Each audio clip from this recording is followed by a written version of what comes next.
नमस्कार दोस्तों आज की इस वीडियो में आपका फिर से स्वागत है। और आज हम कुछ और वन वर्ड्स जो हैं रिगार्डिंग 2021 करने जा रहे हैं और देखते हैं आज की क्लास का पहला इडियम क्या है। इससे पहले जितने भी इडियम्स हमने किए हैं उम्मीद है कि वो आपने याद किए होंगे और रिवाइज भी डेफिनेटली किए होंगे। चलिए तो आज की क्लास का पहला इडियम लेते हैं। That idiom is lose your touch. Now ये जो इडियम है ना, ये बेसिकली क्या शो करता है कि यहाँ पर है ना, टच से मतलब है कि आपका कोई भी काम है ना आपकी प्रैक्टिस के अंदर है।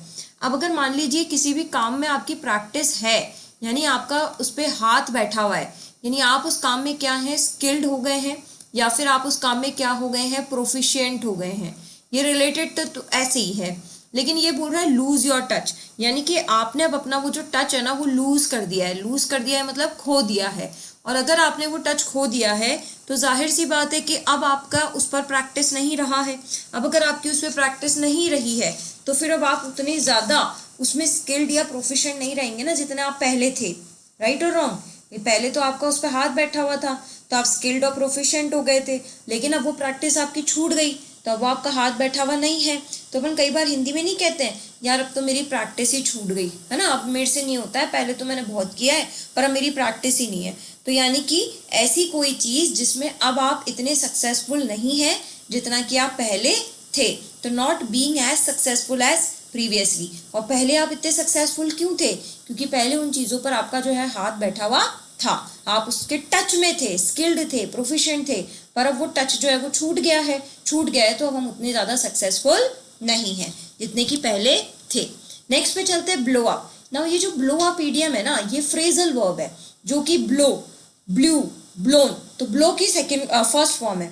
तो ब्लो का मतलब होता है किसी चीज़ को उड़ाना। अब ये जो उड़ाया है ना, ये आपने अप यानी ऊपर, यानी ये चीज़ बहुत ज़्यादा ऊपर गई है ना, यानी उड़ी तो है और उड़ने के बाद ये बहुत ज़्यादा ऊपर गई है। आप इसे ऐसे याद रखेंगे। और कोई चीज़ बहुत ज़्यादा तेज़ी से ऊपर कब जाती है? जब उसमें ना ब्लास्ट होता है, मतलब उसमें क्या होता है, एक्सप्लोजन होता है। तो देखा आपने, जब किसी चीज़ में ब्लास्ट या एक्सप्लोजन होता है ना तो वो एकदम से ऊपर जाकर जोर से फटती है, आवाज़ आती है। तो to destroy by an explosion, यानी किसी भी चीज़ को एक्सप्लोजन से डिस्ट्रॉय करना, वो क्या कहलाता है? Blow up. कैसे याद रखेंगे आप? ब्लो मतलब उड़ाना, अप मतलब उड़कर वो चीज़ बहुत ऊपर गई है। अब अगर उड़कर वो चीज़ बहुत ज़्यादा ऊपर गई है तो उसमें क्या हुआ है, एक्सप्लोजन हुआ है या ब्लास्ट हुआ है। तो to destroy something by an explosion or blast is known as what? Blow up. आगे बढ़ते हैं। नेक्स्ट क्या कह रहा है? At loggerheads. ना ये जो लॉगर हेड वर्ड है ना, ये यूज किया जाता है बेसिकली एक स्टूपिड पर्सन के लिए, यानी कि ऐसा व्यक्ति जो थोड़ा सा सिर फिरा है या पागल हो गया है ना, उस व्यक्ति के लिए हम बोलते हैं क्या? Logger head. कहते हैं ना तेरे तो भेजे में ही नहीं घुस रहा। अब ये जो लॉगर हेड है ये आया कैसे है? इसका यूजुअली आप मतलब स्टूपिड पर्सन है, लेकिन लॉगर हेड का बेसिकली मतलब क्या था? ये एक तरीके का है ना आयरन टूल है। और यह आयरन टूल कैसा है? बहुत हैवी है ना, बहुत भारी है और आयरन टूल है। और ये बेसिकली जो आयरन टूल है ये काई के लिए यूज़ होता है? तो बेसिकली आयरन टूल एक वेपन के लिए यूज़ होता है। ठीक है, यानी एक तरीके से वेपन है, जो वेपन के तौर पर ये इंस्ट्रूमेंट का जो यूज़ है वो किया जाता है। अब ये कैसे ईडियम रिलेट हुई है? तो लॉगर हेड को ऐसे कहा गया है कि जब एक व्यक्ति फिर जाता है, स्टूपिड हो जाता है, कहते हैं ना इसकी तो अभी फिर गई है, तो उस टाइम पे ये जो व्यक्ति है ना, ये इस वेपन टूल को, मतलब इस टूल को किसकी तरह यूज़ करता है? वेपन की तरह यूज़ करता है। और इसे वेपन की तरह कब यूज़ करता है?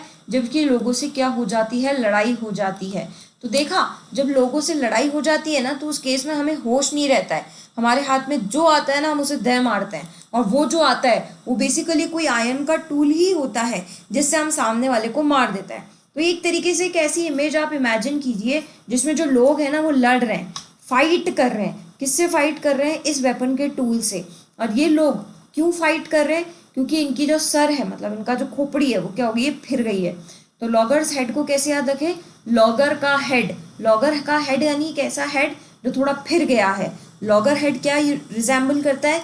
एक आयरन टूल है, बहुत भारी है, जिसको बतौर वेपन की तरह हम यूज़ करते हैं। कब यूज़ करते हैं? जब हमारी सामने वाले से बहुत ज़्यादा लड़ाई हो चुकी होती है। और हमारी सामने वाले से लड़ाई कब होती है? जब हम उसकी बातों पर डिसएग्री करते हैं। तो जब आप किसी पर डिसएग्री होते हैं, किसी की बात से असहमत होते हैं, आप उसकी बात नहीं मानते हैं या नहीं मानना चाहते हैं, उस केस में जब आप कॉन्ट्राडिक्ट करते हैं तो आपकी लड़ाई होती है, उस लड़ाई में आप बतौर वेपन के तौर पर इस लॉगर हेड को यूज करते हैं। उम्मीद है अब आपको इतनी सारी रामायण के बाद ये इडियम याद हो गई होगी।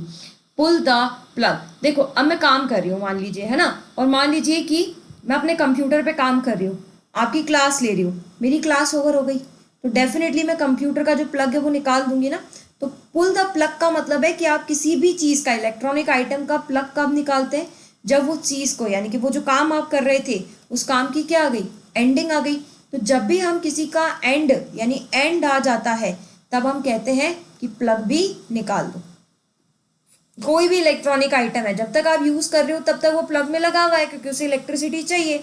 पर जैसे ही मान लीजिए मिक्सी भी चला रहे है ना, किचन में मिक्सी भी चला रहे, तो जब तक वो मिक्सी चल रही है तब तक प्लग में लगी हुई है, मिक्सी काम करना बंद कर दो, प्लग से निकाल दो। ऐसे ही अगर आप प्रेस भी कर रहे हैं तो जब तक आपको प्रेस करनी है प्लग में लगे रहने दो, लेकिन जैसे ही आपकी प्रेस करने का काम खत्म वैसे ही प्लग से निकाल दो।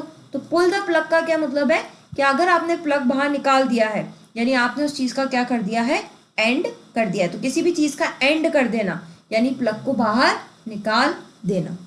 Have a soft spot for someone, यानी किसी के लिए क्या रखना, सॉफ्ट कॉर्नर रखना।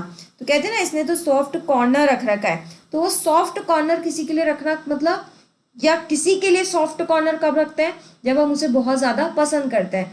तो to like someone a lot, जब आपको कोई व्यक्ति या वस्तु बहुत ज्यादा पसंद होती है तब आप उसके लिए क्या रखते हैं, एक सॉफ्ट स्पॉट रखते हैं। हालांकि ये लोगों के लिए ज्यादा यूज है इसलिए लिखा है have a soft spot for someone, यानी किसी के लिए अपने दिल में या अपने दिमाग में एक सॉफ्ट कॉर्नर रखना या एक सॉफ्ट स्पॉट रखना, वो क्या कहलाता है, to like someone a lot, यानी वो व्यक्ति आपको बहुत ज्यादा क्या है, पसंद है, इसीलिए आपका उसके अंदर क्या है, सॉफ्ट कॉर्नर है। तो आप इस ईडियम को सॉफ्ट कॉर्नर से याद रख सकते हैं कि किसी के लिए सॉफ्ट कॉर्नर कब होता है हमारे मन में, किसी के लिए सॉफ्ट कॉर्नर तब होता है मैम जब हमें वो वस्तु या वो व्यक्ति अति प्रिय होता है। तो अति प्रिय जब कोई वस्तु या व्यक्ति हमें लगने लग जाता है तो उस अति प्रिय वस्तु या व्यक्ति के लिए हम लोग क्या बोलते हैं, to have a soft spot for someone. A snake in the grass, ये इडियम हमने पिछली क्लास में भी की है यानी पिछली वीडियोस में भी, कि जब ग्रास के अंदर स्नेक बैठा हुआ है तो ये कैसा एनिमी हो गया आपके लिए, छुपा रुस्तम हो गया ना, यानी छुपकर वार करना। और छुपकर जो वार करते हैं वो कैसे व्यक्ति होते हैं, धोखा देने वाले व्यक्ति होते हैं। तो धोखा देने वाला हमेशा छुपकर वार करता है, उसी को कहते हैं स्नेक इन द ग्रास। और धोखा को हम इंग्लिश में क्या कहते हैं, टू डिसीट समवन। तो if a person is a very deceitful person तो उसके लिए बोलते हैं कि ही इज या she is a snake in the grass. तभी तो हम कई बार कहते हैं भाई छुप के वार मत कर, लड़ना है तो सामने आके लड़ना। तो ये जो छुपकर वार करने वाले होते हैं तो बेसिकली इनके लिए ये वर्ड यूज किया जाता है कि he is a snake in the grass, कि भैया ये कैसा व्यक्ति है या ये कैसा दुश्मन है, ये धोखा देने वाला है, पीछे से छुपकर वार करने वाला व्यक्ति है।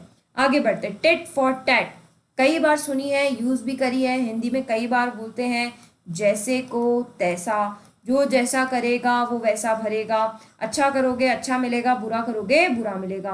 काउंटर अटैक करना, देखो अगर आप मुझे छेड़ोगे नहीं ना तो मैं आप पर अटैक नहीं करी, आराम से चल रहा है, आप भी मुझे मत छेड़ो मैं भी आपको नहीं छेड़ रही।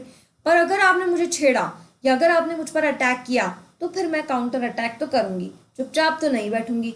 यानी कि किसी के अटैक करने के बाद अगर आप अटैक करते हो, आपने पहले से अटैक नहीं किया है, उसके अटैक करने के बाद अगर आपने अटैक किया है तो उसको कहते हैं counter attack, and that is known as tit for tat. यानी आप जैसा करोगे वैसा आपको मिलेगा, तो पहले आप करो, तो आप जो कर रहे हो वो कैसा एक्शन कर रहे हो, नेगेटिव एक्शन कर रहे हो। तो if someone does a negative action and in return that person gets a negative action as a result, तो वो इडियम यूज होती है क्या, टिट फॉर टैट। आगे बढ़ते हैं, इन हाई स्पिरिट, देखो अगर आप अपनी स्पिरिट ही हाई रखोगे और जो रखनी भी चाहिए आपको, तो अगर आप अपनी स्पिरिट हाई, स्पिरिट का मतलब है आपकी अंतरात्मा, तो आपकी अंतरात्मा हाई कब रहती है, जब अच्छी होती है, और अंतरात्मा अच्छी कब होती है, जब हम बहुत ज्यादा चीयरफुल होते हैं। इसीलिए कहते हैं हैप्पीनेस लीड्स टू सक्सेस, यानी आपकी स्पिरिट जितनी ज्यादा हाई होगी, आप जितने ज्यादा खुश होंगे उतनी ज्यादा आपको क्या मिलेगी, सक्सेस। तो fear spirit is high that means what, you are cheerful. और जब आपका दिल ही दुखता हुआ रहेगा तो फिर चीयरफुल का सवाल ही पैदा नहीं होता। तो fear spirit is high that means you are right now a cheerful person. गेरा फॉर, नाउ ये जो ईडियम है ना ये बेसिकली व्हीकल से ही ली गई है। ये व्हीकल से कैसे ली गई है कि जब भी हम कहीं जाने के लिए रेडी हो जाते हैं, है ना, तो हम क्या करते हैं, गियर मारते हैं। तो अगर आपने गियर अप कर लिया है, यानी आपने गियर लगा लिया है कहीं जाने के लिए, इसका मतलब आप रेडी हैं जाने के लिए। तो कहीं कहते हैं ना, बस मैं बिल्कुल निकल ही रहा हूँ, बिल्कुल निकल ही रहा हूँ, मतलब आप बिल्कुल रेडी हो जाने के लिए। तो जब हम बिल्कुल रेडी होते हैं ना कहीं जाने के लिए, तब आप इस इडियम को यूज करते हैं, गियर अप फॉर, मतलब मैंने गियर लगा दिया है, चलने के लिए गाड़ी बिल्कुल रेडी है, आओ बैठो और निकलो। तो गियर अप से आप इसे याद रखेंगे। गियर वर्ड जो है वो व्हीकल का वर्ड है, कि हम किसी भी गाड़ी में गियर लगा दिए हैं, यानी अब हम चलने के लिए बिल्कुल रेडी हैं। नेक्स्ट इडियम पे चलते हैं, कॉल अपॉन। नाउ अब इस इडियम को आप कैसे याद रखें, कॉल का मतलब होता है बुलाना, है ना, फ्रेजल वर्ब है, इसलिए अभी हमने एक फ्रेजल वर्ब और याद की थी, क्या की थी, ब्लो अप। कैसे याद रखेंगे, उड़ना, ज्यादा ऊपर उड़ना, हवा में उड़ना। तो कोई चीज ज्यादा ऊपर कब उड़ती है, जब आप उसे डिस्ट्रॉय कर देते हो बाय एक्सप्लोजन, या ब्लास्ट करके किसी चीज को डिस्ट्रॉय करना। तो याद हुई। तो वैसे ही एक और फ्रेजल वर्ब याद कर रहे हैं, that is call upon. Call यानी बुलाना, और अप ऑन से आप इसे याद रखेंगे, किसी को ऊपर और दोनों, अप का मतलब भी ऊपर है और ऑन का मतलब भी ऊपर है। तो किसी को ऊपर बुलाना, तो किसी को ऊपर बुलाने के लिए आपने उसे क्या दिया, ऑर्डर, भाई ऊपर आओ, चलो मेरा ये काम करो, ऐसे याद रखो। तो आपने किसी को ऊपर बुलाया है, और ऊपर बुला करके आपने उसे क्या दिया है, ऑर्डर दिया है कि मेरा ये काम फुलफिल हो जाना चाहिए। वाइट एलिफेंट, ये इडियम में हमने पिछली क्लास में की थी। वाइट एलिफेंट किसके लिए ज्यादा जाना जाता है, पहली बात तो बहुत महंगा आता है। क्यों महंगा आता है, क्योंकि इसका खाना पीना, इसकी देख रेख की बहुत महंगी पड़ती है, प्लस इतना ज्यादा काम का भी नहीं है। भाई मैं इतना पैसा किसी चीज में इन्वेस्ट करूं, तो मुझे उतना ज्यादा उसका रिजल्ट भी तो मिलना चाहिए। पर ये वाइट एलिफेंट एक ऐसा एलिफेंट है जो बहुत कॉस्टली तो है ही, प्लस बहुत यूजलेस पोजेशन है। यूजलेस मतलब इतना ज्यादा काम का नहीं है, बस शौकिया, मतलब मेरे घर में बहुत सारी ऐसी चीजें हैं जो सिर्फ है ना लोगों को दिखाने के लिए रखी हुई है, और लोगों को दिखाने के लिए मैंने उसमें पैसा इन्वेस्ट किया है, प्लस वो चीज़ आई भी इतनी महंगी है। तो बहुत महंगी चीज़ें हो और यूजलेस पोजेशन हो। यूजलेस मतलब अब आपके किसी काम का नहीं है, किसी कचरे में ही पड़ा हुआ है, लेकिन जब आया था तब बहुत महंगा आया था। तो उन यूजलेस पोजेशन को और कॉस्टली पोजेशंस को कहा जाता है क्या, वाइट एलिफेंट। तो वाइट एलिफेंट को आप कॉस्टली से याद रखेंगे कि वाइट एलिफेंट बहुत ज़्यादा महंगा आता है, प्लस इसका पोजेशन कैसा होता है, यूजलेस है, मतलब इतनी ज़्यादा काम की कोई चीज़ है नहीं। तो बेसिकली जो आपके स्टोर रूम में जितना भी सामान रखा होगा जो किसी काम का नहीं है, लेकिन जब वो खरीदा गया होगा तो बहुत कॉस्टली रहा होगा ना, तो वो कॉस्टली और यूजलेस थिंग्स जो भी आपके स्टोर रूम में रखी हुई है, वो सब आपके लिए क्या है, वाइट एलिफेंट का काम कर रही है। आगे बढ़ते हैं, टू पुट समवन्स बैकअप। अब अगेन ये जो इडियम ली गई है ना, ये ली गई है एनिमल्स से, और बेसिकली ये कौन से एनिमल से ली गई है, तो ये ली गई है कैट से। ये कैट से कैसे ली गई है कि है ना, जब कैट है ना इरिटेट हो जाती है ना, बहुत ज़्यादा परेशान हो जाती है, तब ये जो कैट है ना, ये अपनी जो बैक है, बैक, इसको ना बहुत अलग तरीके से, कहते हैं ना बहुत एजिटेट तरीके से या बहुत अनॉइड तरीके से उस बैक को ना शेप देती है। मतलब ऐसे ना, ऐसे कहते हैं ना, बैक को ऐसे ऊपर करके बैठ जाती है। तो ये एक उसका तरीका है ये बताने का कि मैं अभी बहुत इरिटेट हो रही हूँ, मुझे परेशान मत करना।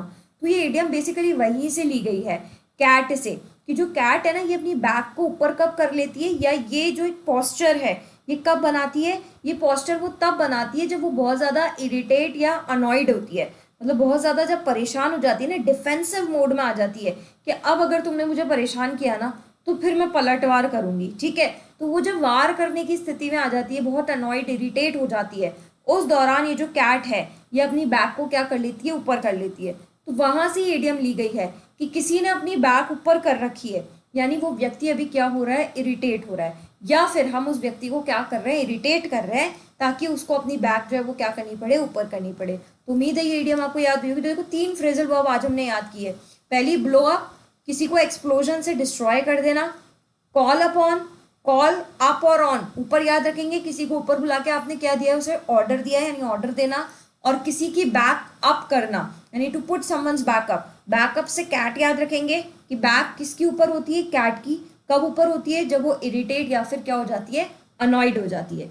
आगे बढ़ते हैं, a chip off the old block. Again ये भी पहले हमने करी हुई एडियम, यानी ओल्ड ब्लॉक। यहाँ पर इस एडियम में किसको रिजेंबल करता है, पेरेंट्स को, कि पेरेंट्स की चिप है, पेरेंट्स की चिप है यानी पेरेंट्स की ही औलाद है। और अगर ये चाइल्ड पेरेंट्स का ही है, यानी ये इडियम मैंने बताया था ना गेम से ली गई है, यानी एक ब्लॉक का जो गेम होता है उसी के पार्ट को चिप कहते हैं, तो ऑब्वियसली उसी गेम का पार्ट है। तो वैसे ही यहाँ पे रोड ब्लॉक किसको रिजेंबल कर रहा है, पेरेंट्स को, और पेरेंट्स की ही चिप है, यानी ये चाइल्ड किसका है, पेरेंट्स का ही है। हमें कैसे पता पेरेंट्स का चाइल्ड है, क्योंकि जो उसका बिहेवियर है वो किससे मिलता जुलता होगा, अपने पापा से या अपनी मम्मी से।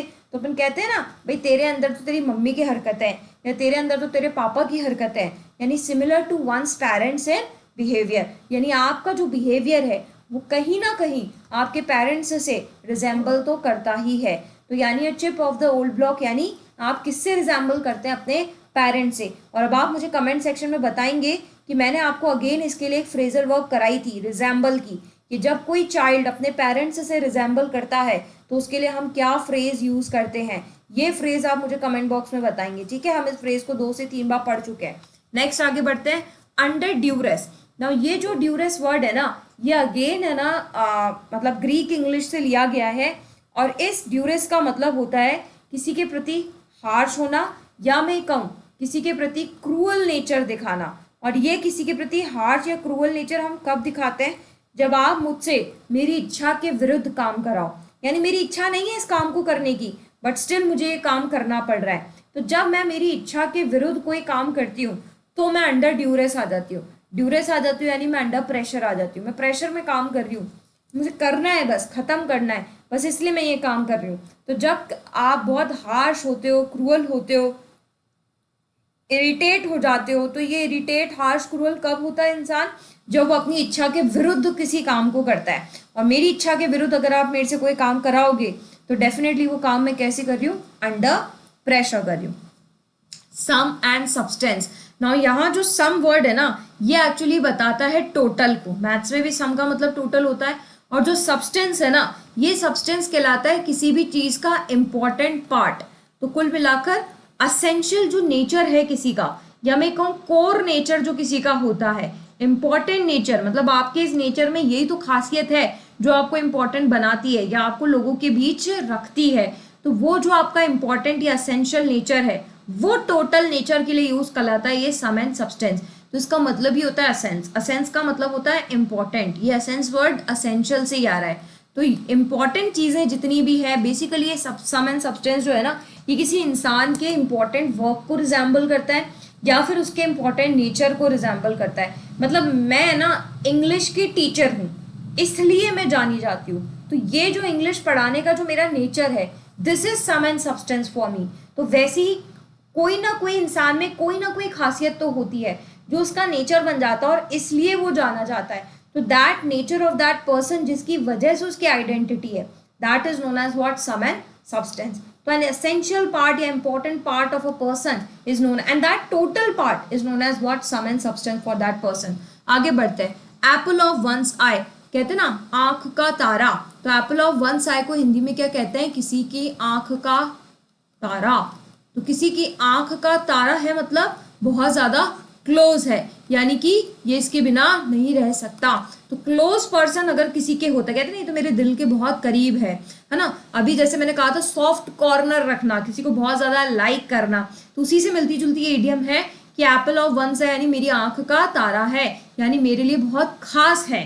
तो बहुत खास व्यक्ति के लिए हम बोलते हैं क्या, apple of one's eye. Hard and fast ना, ये बेसिकली जो इडियम है ना हार्ड एंड फास्ट, ये अगेन मिलिट्री से ली गई है कि कोई चीज जो बहुत ज्यादा हार्ड है लेकिन फिर भी आपको फास्ट फास्ट करनी पड़ रही है। तो मैं अगर आपको कोई हार्ड चीज को फास्ट फास्ट करने के लिए कहूँ, पहले ही वो आपके लिए इतनी हार्ड है और फिर मैं आपसे कह रही हूँ जल्दी कर जल्दी कर जल्दी कर, तो इसका मतलब मैं आपके लिए क्या रहूंगी, स्ट्रिक्ट रहूंगी ना। तो ये आप इसे ऐसे याद रखेंगे कि जितने भी स्ट्रिक्ट रूल्स होते हैं वो सारे क्या होते हैं, हार्ड होते हैं। और क्योंकि उन्हें देखो हार्ड चीजों को अगर आप मुझे धीरे धीरे करने के लिए कहोगे ना तो वो मेरे लिए इतनी हार्ड नहीं बनेगी, या तब वो मेरे लिए इतनी हार्ड नहीं है। लेकिन अगर उस हार्ड चीज को आप मुझे फास्ट फास्ट करने के लिए कहोगे, जल्दी कर जल्दी कर जल्दी कर, तो फिर वो चीजें मेरे लिए क्या बन जाएगी, स्ट्रिक्ट बन जाएगी। तो something which is hard and you are telling me to do it fast, then that thing will become what, strict for me. Next चलते हैं, कैच 22 सिचुएशन। नाउ ये जो कैच 22 सिचुएशन है ना, it's a very good idiom. क्यों ये बहुत अच्छी इडियम है, क्योंकि ये एक नॉवल से ली गई है ना। कैच 22 एक नॉवल का नाम है और ये बेसिकली एक ऐसी नॉवल है जिसके अंदर है ना मिलिट्री की है ना सिचुएशंस के बारे में बताया गया है। और ये जो मिलिट्री की सिचुएशंस है, इनफैक्ट है ना ये मिलिट्री के रेगुलेशंस हैं ये जो मिलिट्री की सिचुएशन थी ना, इसमें एक अमेरिकन व्यक्ति के बारे में बताया गया है जो एक बोट में सवार था, मतलब एक शिप में था, और कैसे ये जो सिचुएशन इसके लिए थी ना, या ये जो प्रॉब्लम इसके लिए थी, ये डिफिकल्ट सिचुएशन ऐसी थी कि इसको सॉल्व कर पाना ही इम्पॉसिबल था। मतलब ऐसा था कि ये सिचुएशन से कभी बाहर आ ही नहीं सकता। मतलब इसकी शिप इतनी बुरी तरीके से उस पानी में रह मतलब हो गई थी, मतलब उस शिप के लिए इतनी बुरी सिचुएशन आ गई थी कि बहुत नामुमकिन था उस शिप का बचकर निकल पाना। मतलब वो सिचुएशन इतनी ज़्यादा डिफिकल्ट थी कि बहुत मुश्किल था उसका इस प्रॉब्लम से निकल पाना और खुद को बचा पाना, नेक्स्ट टू इम्पॉसिबल था। उस पर बेस्ड ये नॉवल पे ये जो ईडियम ली गई है कि अगर किसी की कैच 22 सिचुएशन आ गई है, यानी एक ऐसी सिचुएशन है, एक ऐसी डिफिकल्ट सिचुएशन है जिसका सॉल्यूशन जो है ना वो नेक्स्ट टू इम्पॉसिबल है। तो कई बार अपन नहीं कहते इतनी बुरी प्रॉब्लम में फंस गया हूँ कि इसका जो सॉल्यूशन है वो नेक्स्ट टू इम्पॉसिबल है। तो एक ऐसी डिफिकल्ट सिचुएशन को हम क्या कहते हैं, कैच 22 सिचुएशन। यानी कि मैं कैच 22 सिचुएशन में चला गया हूँ। कैसे याद रखूंगी, कैच यानी पकड़ना, 22 लोगों को एक साथ पकड़ना। तो थोड़ी सी ऐसी सिचुएशन है ना, 22 लोगों को एक साथ कैसे पकड़ूं, तो ये सिचुएशन मेरे लिए कैसी हो गई, एक ऐसी सिचुएशन जिसे सॉल्व कर पाना नेक्स्ट टू इम्पॉसिबल है। तो ये आज की क्लास में हमने अगेन कुछ नई इडियम्स जो है वो याद की हैं, और उम्मीद है कि विद दीज इजी ट्रिक्स आपको इडियम डेफिनेटली याद हुई होंगी। गाइस, आपके कमेंट सेक्शंस में आपके जो कमेंट है वो मेरे लिए बहुत कॉन्फिडेंस का काम करते हैं। तो आप अपने कमेंट को ज़रूर से मेंटेन रखें, मुझे अपने सजेशंस बताते रहें, वीडियो को लाइक ज़रूर करें, शेयर भी करें, और चैनल को सब्सक्राइब ज़रूर करें अगर आपको लगता है कि आपके लिए बेनिफिशियल है तो। चलिए नेक्स्ट वीडियो में फिर आपसे मिलते हैं, तब तक के लिए जय हिंद, जय भारत, राधे राधे।